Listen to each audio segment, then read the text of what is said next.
जैसे ही मैं पहुंची, उनकी एक महिला शिष्या है सत्संगी, वो मुझे अंदर लेके जा रही थी, तो वो भाग के आया।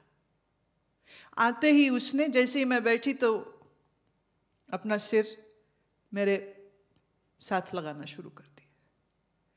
तो उन्होंने ये कहा, बोले ये इतनी जल्दी तो दोस्ती करता ही नहीं किसी से। और फिर उसके बाद वो सत्संगी जी को भूल गया, वो घूम घूम के मेरे पीछे। और फिर वो उसने पत्थर ला के मेरे आगे रख दिया। मैं समझ रही थी वो क्या चाह रहा है, कि मैं पत्थर फेंकूं, वो उठा के लाए, मैं फिर फेंकूं, मैं खेलूं उसके साथ।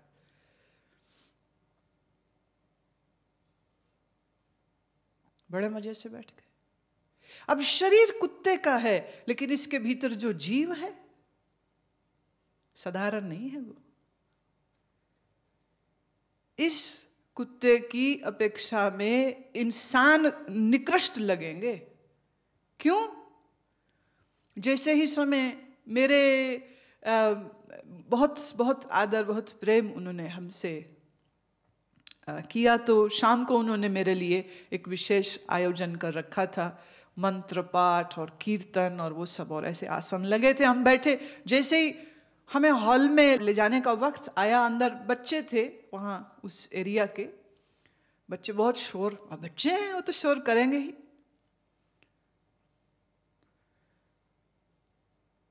अब उसको थोड़ा किसी ने कहा कि तू अंदर जा, वो अपने आप अंदर गया, जोर से भौंका। जैसे ही भौंका, सब बच्चे चुप। हम लोग अंदर गए, आसन में बैठे, उसके बाद वो चुपचाप वहां बैठा रहा। मंत्र पाठ हुआ, कीर्तन हुआ। उस दिन भी उन्होंने स्वागत के लिए मेरे तिलक लगाया और गले में माला पहनाई गई। सत्संगी जी को भी ऐसे ही किया गया, और उन्होंने खुद उस कुत्ते के भी तिलक लगाया। बोले ये वही 9 साल जिसने पंचाग्नि तापी है साथ में, वही है।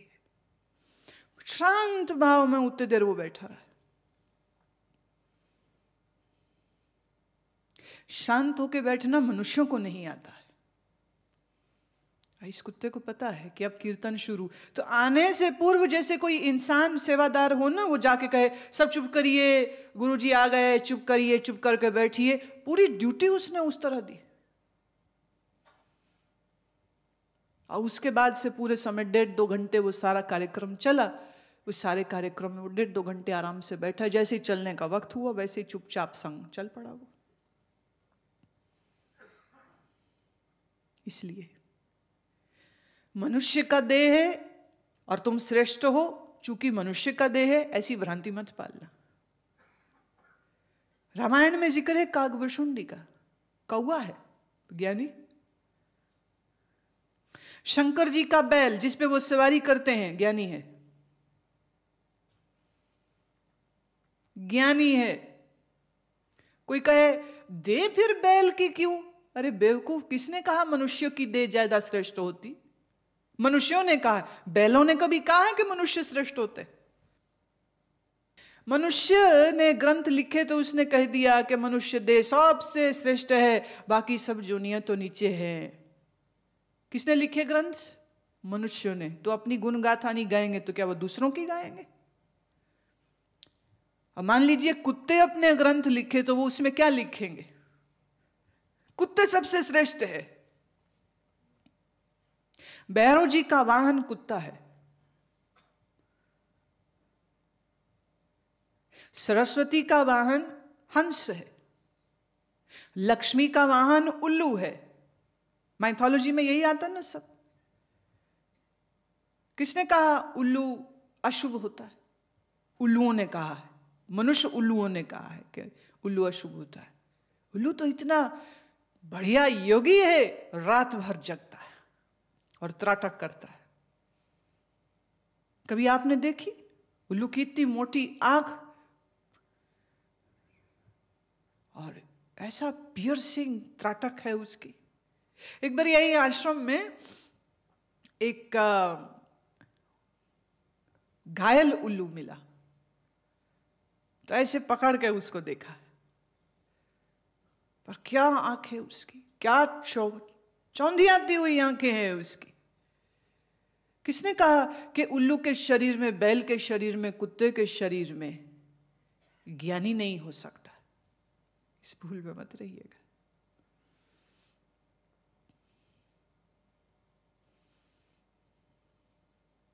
और हम श्रेष्ठ है, ये भाव छोड़ दीजिए। इस प्रकृति में सब कुछ श्रेष्ठ है।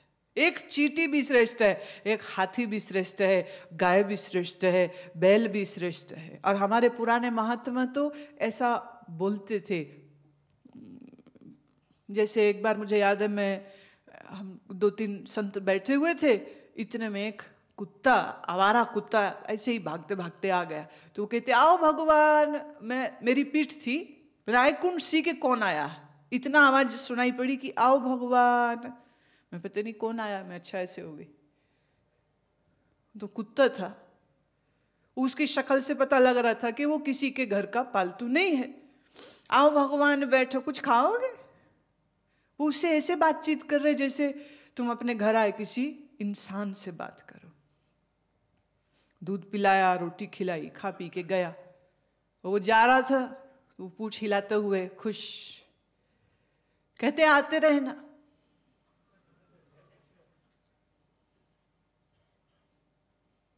इसे कहते हैं अहिंसा, इसे कहते हैं सर्व प्राणियों से प्रेम। जहां तुम करते नहीं हो, सहज फूटता है दिल से। आत्मा अव्यय है, जैसा इधर वैसा उधर, सिर्फ देह का ही फर्क है। दूसरा फर्क चेतना का भी है। वहां चेतना बहुत सुप्त है, सो रही है। पत्थरों में बिल्कुल सो रही, पेड़ों में चेतना ने एक अंगड़ाई ले ली है। जानवरों में कुछ जग चुकी है, मनुष्य में और जग चुकी है। पर पूरी तरह इस चेतना को जागृत जो कर ले, वही मनुष्य ब्रह्म भाव और ब्रह्म बोध को प्राप्त हो जाता है। खेल सारा चेतना का है। एक पत्थर भी ब्रह्म है, पहाड़ भी ब्रह्म है, पशु पक्षी भी ब्रह्म है, पर ये जानता नहीं कि मैं ब्रह्म। और चूंकि वो ये भी नहीं जानता है कि वो बंधन में है, इसलिए उसे मुक्ति की भी इच्छा नहीं है। न पत्थर को, न पेड़ को, न पशु को। मनुष्य में चेतना है और वो अपने आप को अपने अज्ञानवश बंधनों में डाल लेता है, फिर दुखी होता है। फिर इस दुख के निवारण के लिए ज्ञान और गुरु के शरण जाता है। गुरु से ज्ञान पाके निध्यासन हो जाए तो समझ आ जाती है। फिर कहते, आहा मेरे बंधन दूर हो गए। अरे थे कब?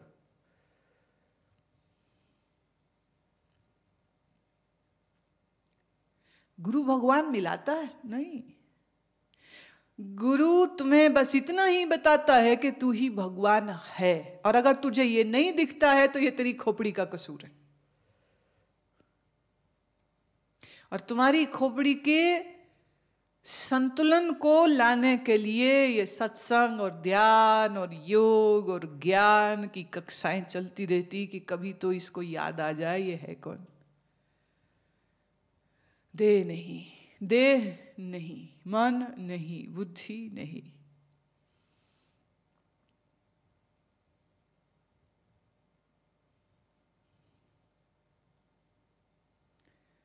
अव्यक्त दीनि भूतानि व्यक्त मध्यानि भारतः। अव्यक्त है सब शरीर होने से पहले, और मरने के बाद तुम फिर से अव्यक्त हो जाते हो। मध्यानि, सिर्फ मध्य में ये शरीर दिखता है। नाइदर बिफोर नाइदर आफ्टर, न पहले न बाद में। शरीर का शरीर रूप से दिखाई पड़ना एक टेम्पोरल इवेंट है, एक ऐसी घटना है जो अल्पकाल के लिए होगी। योगी कहता है इसको मैं अल्पकाल नहीं रहने दूंगा, इसको मैं लंबा काल करता हूं। क्यों? अरे देह होगी, इस देह में जो चेतना जगी हुई है उसका सदुपयोग करके इस चेतना को परम चेतना में मैं बदलूं, तो इस ब्रह्म की स्थिति को गहराई से अनुभव कर सकूं। क्या है प्रकृति, कैसे कैसे वह सूक्ष्म स्थूल हो गया, कैसे वो अव्यक्त व्यक्त हो गया, मुझे जानना है, मुझे समझना है। और जानने समझने के लिए शरीर का जीवित होना जरूरी है।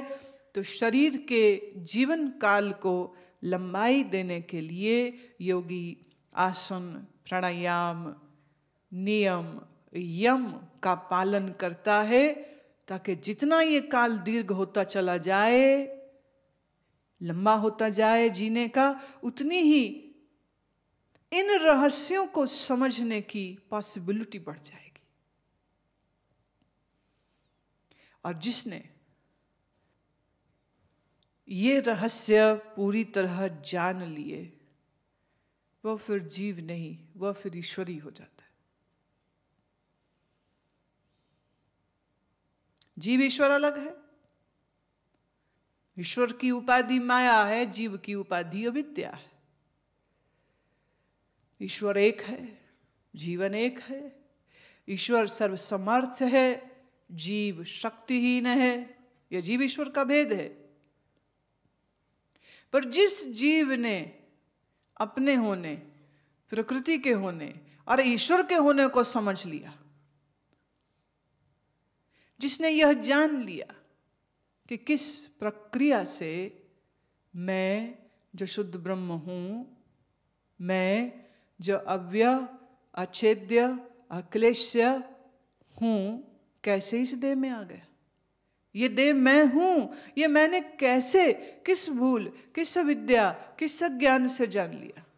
मुझे अब ये समझना, व्हाई इट हैपेंड। यही सारी साधना। और जिसने ये समझ लिया, जीव जीव न रहा, वह जीव भी ईश्वर कोटि का हो गया, ईश्वर कोटि का। नेचर की जो फंक्शनिंग है उसकी रूट को जिसने जान लिया, जिसने नेचर की फंक्शनिंग को डीकोड कर लिया, such a person can create new world. Vishwamitra ने किया। कौवे, भैंस, ये सब उनकी बनाई सृष्टि, पहले नहीं थे। विश्वामित्र जी को चैलेंज कर दिया था कि तू कहता है कि अपने शिष्य को जीवित एस्ट्रल प्लेन में, स्वर्ग में पहुंचाएगा। ये संभव नहीं है, हमारी सृष्टि में ऐसा नहीं होता है। एस्ट्रल प्लेन में वही जाएगा जिसका स्थूल शरीर नहीं होगा। विश्वामित्र कहते चल जा ब्रह्मा, तू साइड में हो, मैं अपनी नई दुनिया बनाता हूं, जहां मैं जीवित इसको उस एस्ट्रल प्लेन का अनुभव दे दूंगा। और शुरू कर दी उन्होंने अपनी प्रोसेस। जिन अणुओं परमाणुओं के मिलने और जोड़ से मैटर बनता है, वो उसको जानते हैं, तो उन्होंने नई क्रिएशन शुरू कर दी। कहते फिर आकर के श्रेष्ठ ऋषि जनों ने कहा कि विश्वामित्र जी, आप नेचर में एक बहुत बड़ा असंतुलन पैदा कर रहे हैं, ये ना करें आप। तब उन्होंने बंद किया। शास्त्र में बड़ी मजेदार कहानी, कहते ब्रह्मा ने घोड़ा बनाया, उसने खच्चर बना दिया। ब्रह्मा ने कोयल बनाई, उसने कौवा बना दिया। ब्रह्मा ने गाय बनाई, उसने बैल बना दिया, भैंस बना दी उसने। बोले ये विश्वामित्र की सृष्टि। और विश्वामित्र कब हुए? 10,000 वर्ष पूर्व। अब इसे विज्ञान की दृष्टि से अगर समझें तो evolution in nature is also happening. New species are being created every day. But how they are being created? आज जेनेटिक लेबोरेटरी में क्या इस चीज को उन्होंने नहीं समझ लिया? बिल्कुल समझ लिया। अभी पिछले ही दिनों एक प्रजाति है हिरणों की जो बिल्कुल लुप्त हो गई, बस आखिरी ये 2-4 बचे थे हिरण। जेनेटिक लैब में उन्होंने नए हिरण तैयार कर लिए। कह रहे अब कोई दिक्कत नहीं, जो पक्षी जो पशु खत्म होने जा रहा हो, जैसे चिंकारा है, ये भी हिरण खत्म हो रहा है, शेर खत्म हो रहे हैं, आदमी मार रहा है बहुत लोभ की वजह से, हाथी मारता है उसके आइवरी के लिए, उसके दांत के लिए। कह रहे अब फिक्र की जरूरत नहीं, हमने डिकोड कर लिया कैसे। जो जाति प्रजाति पक्षियों की पशु की लुप्त हो रही होगी, अगर उसका एक भी जानवर या पक्षी उस लैब तक पहुंच गया, उसके मल्टीपल वो बना देंगे आगे से।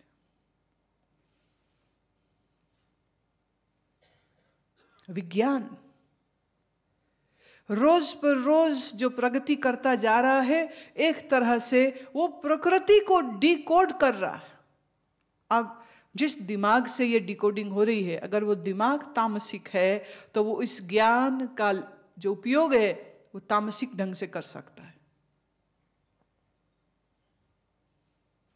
पर जब भी ऐसा कभी हुआ, किसी ने प्रकृति के इन कोड्स का उपयोग अपनी नेगेटिविटी के साथ किया, ऐसा नाश और विध्वंस होता है समेत उस इंसान के जिसने ये मैनिपुलेशन किया और उसका मिस यूजेज किया, सब समाप्त हो जाता है। प्रकृति इस चीज को भी बर्दाश्त नहीं करती। तो as long as it is moving on the positive direction, things take better shape. But misuses जहां होती है, फिर कुछ एक ऐसा अनसीन लॉ है जो उस गलती को ठीक कर देता है। हालांकि प्रकृति में गलती कुछ भी नहीं, वो कह रहे अच्छा कोई बात नहीं, सब नाश कर लो, न्यूक्लियर एक्सप्लोजन कर लो, हाइड्रोजन बम एक्सप्लोजन कर लो, सब तबाह कर लो, सब नाश कर लो।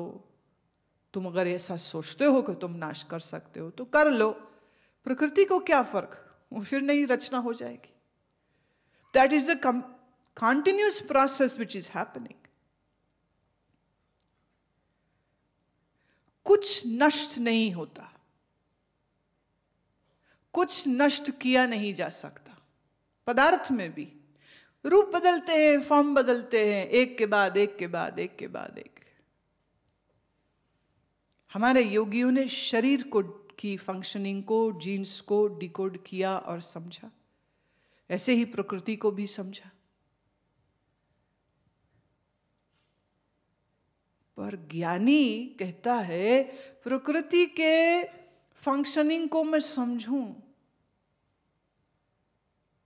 ये कौन समझना चाहता है? दिमाग, बुद्धि। ज्ञानी कहता है इस अस्मिता को छोड़, क्या तू बुद्धि है? तो बुद्धि कुछ जाने तो क्या, बुद्धि कुछ न जाने तो क्या, बुद्धि का जो प्रकाशक साक्षी दृष्टा है, कूटस्थ है, उसमें तो कोई फर्क नहीं।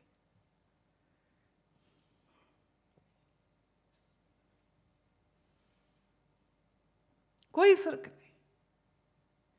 तो बुद्धि की खुजलाहट है, जितनी खुजलानी खुजला लो। तुम पूछो, अर्जुन पूछता है, कृष्ण बोल रहे हैं, तुम्हें समझना है, हम समझा रहे हैं। पता कब तक? जब तक तुम यह ना कह दो कि अब शांत हो गई बुद्धि, अब समझ गए। तुम्हारी यात्रा उस दिन खत्म। यात्रा बुद्धि की है। बेसमझी अज्ञान जिस बुद्धि में है, उसी को ज्ञान दिया जा रहा है। ये ज्ञान मैं तुम्हें नहीं दे रही हूं, तुम तो ज्ञान स्वरूप हो। सूरज के आगे दीपक जलाया जाता है, तुम तो सूर्य स्वरूप हो। पर तुम वो सूर्य हो जो भटक गया है और अपना ही प्रतिबिंब जो एक घड़े में पड़ रहा था, अपने आप को भूल के वो सोचता है मैं ये हूं जो घड़े के अंदर हूं। घड़ा आता है जाता है, यहां से वहां ले जाया गया, वो कहता है मैं यहां गया, मैं वहां गया। अब सूर्य क्या यहां वहां आता जाता है? सूर्य तो आकाश में चमकता रहता, उसका प्रतिबिंब आता जाता है। ऐसे ही आत्मा में न जाना है, न आना है, न जन्म है, न मरण है, न बंधन है, न मुक्ति है। ये सब किस में हो रहा है? जीव में, जो प्रतिबिंब है। The reflection of the real self is called Jivatma. And this reflection of Atma has happened where? In mind.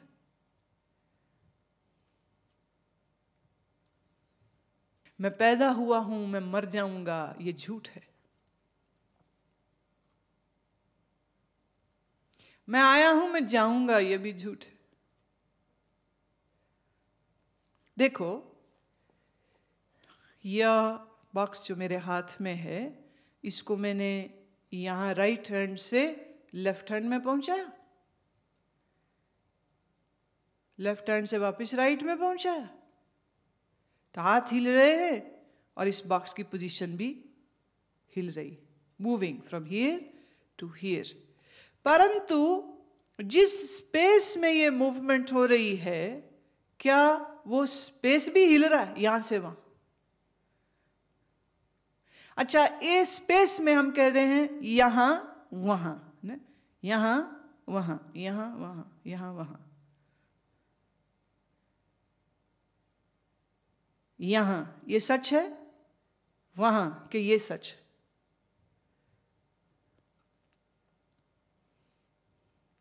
क्या आकाश में, क्या इस स्पेस में यहां और वहां है?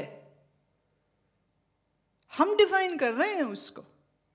हम डिफाइन कर रहे हैं कि ये हाथ है जो राइट हैंड है वो इस डायरेक्शन में है, तो इसको बोलो यहां, और ये जो लेफ्ट हैंड है वो इस डायरेक्शन में है, लॉन्जिट्यूड से, डायरेक्शन से आप स्केल से नापेंगे तो आप कह सकते हैं कि इतना फर्क है, डायरेक्शन का फर्क है, दिशा का फर्क है, तो ये यहां ये वहां.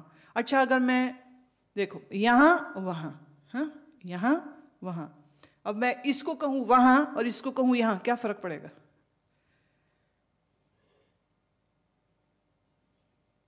एक आदमी अंग्रेजी भाषा सीख रहा था. पिताजी ने पूछा कितनी अंग्रेजी आई? कहते बहुत सारी. बोले कुछ सुना? कहते देखो आप वहां खड़े हो, मैं यहां खड़ा हूं, अब सुनो मेरी अंग्रेजी. Come here. बोले इसका मतलब क्या है? बोले इसका मतलब यह है कि आप यहां आइए. पिताजी बोले वाह वाह वाह, बहुत अच्छी अंग्रेजी आ गई, कम हियर. अच्छा, अगर ये कहना हो कि तू वहां चला जा, तो सोच में पड़ गया. वो चला, बाप की जगह पे गया और जाके कहता come here.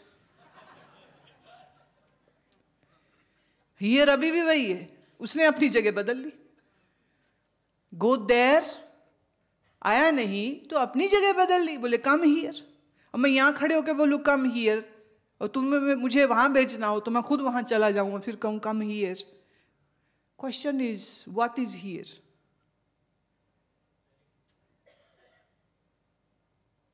Can you define here? What is here?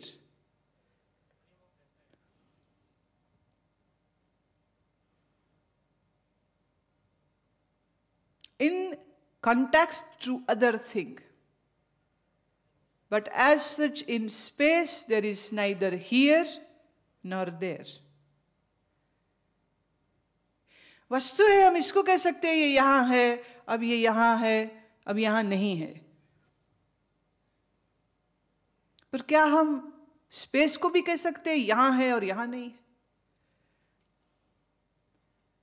Space मतलब खाली जगह.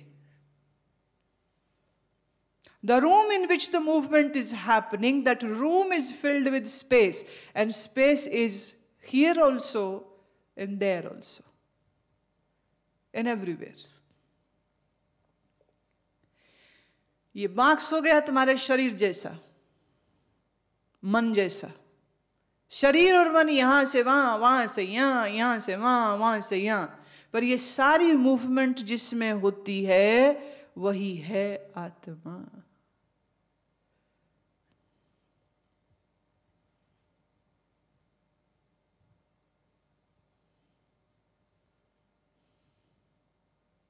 जिसमें सब हो रहा है,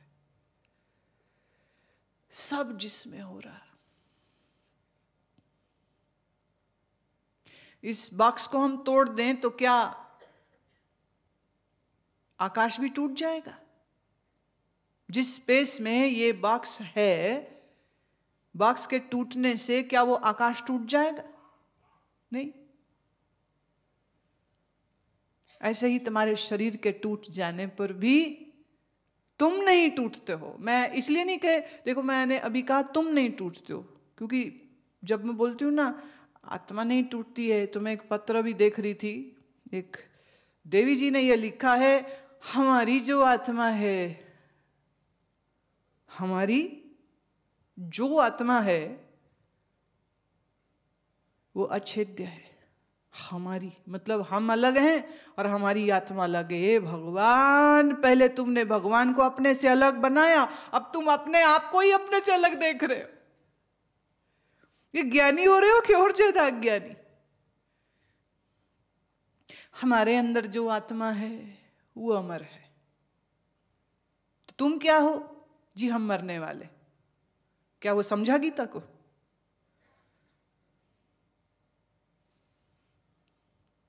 देखिए, मैं जानती हूं इस बात को समझना इतना भी आसान नहीं है,